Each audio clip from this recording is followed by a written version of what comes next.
एक बार की बात है, एक हरे भरे पेड़ पर दो पक्षी रहते थे, चीकू और मीकू। चीकू एक मैना था और मीकू एक तोता। दोनों अच्छे दोस्त थे और हर दिन साथ में खाते, गाते और बातें करते।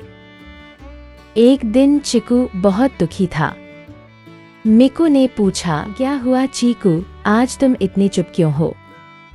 कल रात तेज हवा में मेरा घोंसला उड़ गया। अब मेरे पास रहने के लिए कोई जगह नहीं है। मीकू ने बिना कुछ सोचे कहा, चिंता मत करो दोस्त। जब तक तुम्हारा नया घोंसला नहीं बन जाता, तुम मेरे साथ रहो। हम दोनों मिलकर घोंसला भी बनाएंगे। चीकू की आंखों में आंसू आ गए, लेकिन वह खुश था। उसने कहा, तुम सच्चे दोस्त हो मीकू। इसके बाद दोनों मिलकर नया घोंसला बनाने लगे।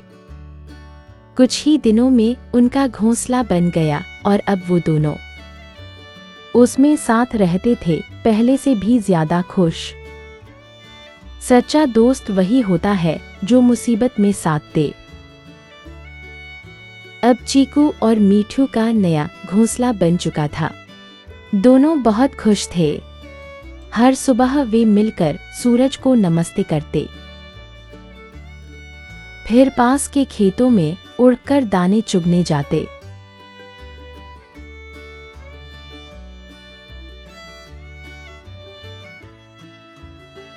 एक दिन जब वे वापस लौटे तो देखा कि एक नन्हा कबूतर का बच्चा उनके घोंसले के पास बैठा रो रहा था। मीकू बोली, अरे तुम कौन हो और रो क्यों रहे हो? कबूतर बोला, मेरा नाम गुग्गू है। मैं उड़ते उड़ते रास्ता भटक गया हूँ और अब मुझे घर नहीं मिल रहा। चीकू और मीकू ने एक दूसरे की तरफ देखा और मुस्कुराए। चीकू बोला, गुग्गू, जब तक तुम्हें तुम्हारा घर नहीं मिल जाता, तुम हमारे साथ रह सकते हो। गुग्गू की आंखों में चमक आ गई। क्या सच में आप लोग कितने अच्छे हैं। अब तीनों दोस्त बन गए। वे साथ खाते, गाते और एक दूसरे की मदद करते। गर्मी की छुट्टियां चल रही थीं। चीकू, मीकू और गुग्गू सोच रहे थे कि कुछ नया किया जाए। मीकू बोले, चलो पास वाले बड़े जंगल में चलते हैं। सुना है वहां एक जादुई झरना है जिसका पानी चमकता है। गुग्गू थोड़ा डरा, लेकिन जंगल में रास्ता भटक भी सकते हैं। अरे डरने की क्या बात, हम तीनों साथ हैं तो कोई मुश्किल नहीं आएगी। तीनों दोस्तों ने अपनी छोटी सी पोटली तैयार की और उड़ते उड़ते जंगल की ओर निकल पड़े।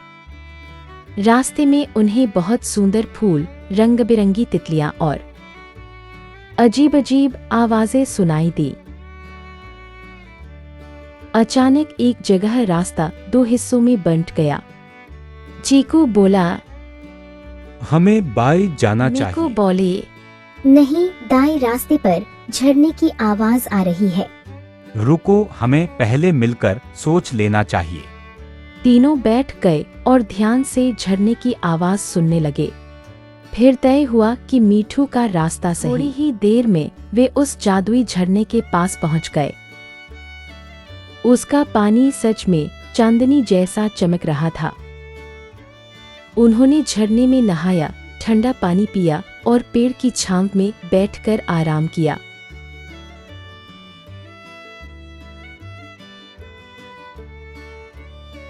गुग्गू बोला, ये सबसे खूबसूरत दिन है। चीकू मुस्कराया। और सबसे मजेदार बात यह है कि हमने मिलकर रास्ता ढूंढा। यही है सच्ची दोस्ती। जब हम मिलकर सोचते हैं और एक दूसरे की बात सुनते हैं तो हर मुश्किल आसान हो जाती है। जंगल की जादुई यात्रा के बाद चीकू, मीकू और गुग्गू अब और भी अच्छे दोस्त बन चुके थे। वे हर हफ्ते कहीं न कहीं घूमने का प्लान बनाते।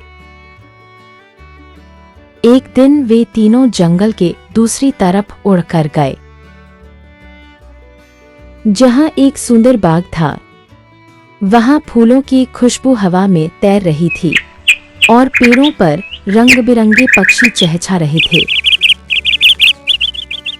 तभी उन्हें एक कोने में एक मुर्गा बैठा दिखा जो बहुत उदास लग रहा था।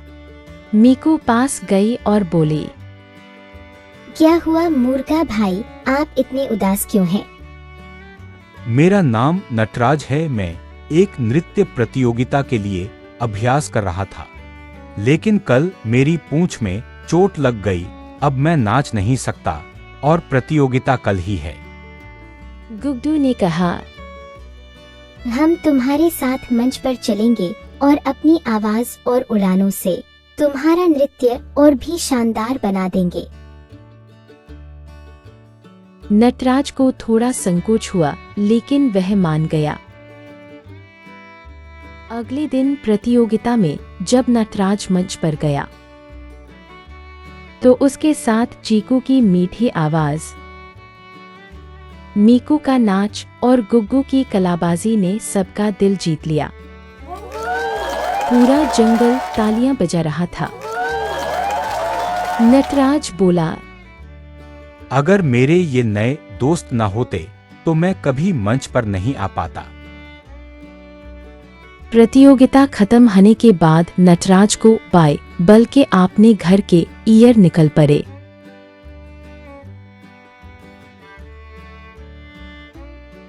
आप तीनों दस्त साथ में रहने लगे, हमेशा हमेशा के लिए। चिकू मिकू और गुगू का दस्ती और भी ज्यादा मजबूत हो गया।